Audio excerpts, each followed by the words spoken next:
இந்த நாளின் காலை வேளையிலே ஆண்டவர் நமக்கு தருகிற வார்த்தை மத்தேயு 28வது அதிகாரம் 6வது வசனம். அவர் இங்கே இல்லை, தாம் சொன்னபடியே உயிர்த்தெழுந்தார். கர்த்தரை வைத்த இடத்தை வந்து பாருங்கள். அன்பான தெய்வ பிள்ளைகளே, நாம் எல்லாரும் உயிர்ப்பின் பண்டிகையை கொண்டாடி கொண்டிருக்கிறோம். அன்பான தெய்வ பிள்ளைகளே, மகதலேனா மரியாளும் மற்ற மரியாளும் அவளோட கூட இருக்கிற சில ஸ்திரீகளுமாய் சேர்ந்து இயேசுவின் கல்லறையை பார்க்கும்படியாக செல்கிறார்கள்.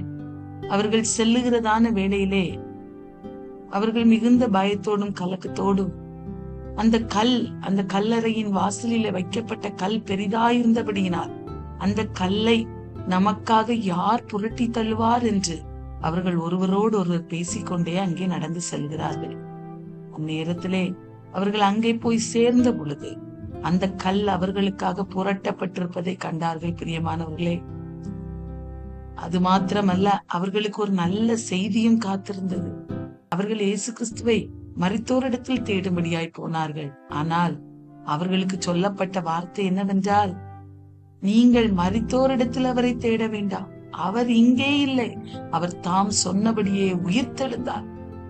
அவரை வைத்த இடத்தை வந்து பாருங்கள், அவர் உயிர்த்தெழுந்து விட்டார் என்ற நல்ல செய்தி அவர்களுக்கு சொல்லப்பட்டது. அன்பான தெய்வ பிள்ளைகளே, இந்த காலை வேளையிலே உயிரோடு இருக்கிற அந்த தெய்வத்தை நாம் எங்கே தேடுகிறவர்களாயிருக்கிறோம்?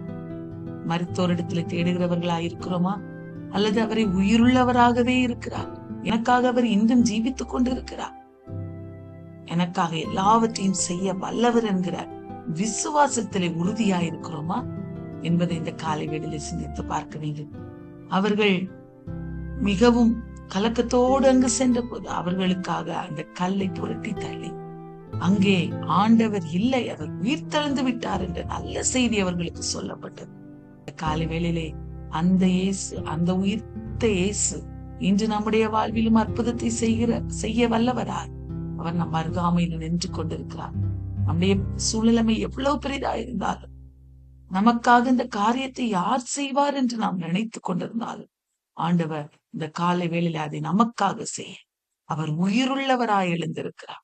ஆகவே கலங்க வேண்டாம், ஆண்டவரை பிடித்துக் கொள்வோம் பிரியமானவர்களே.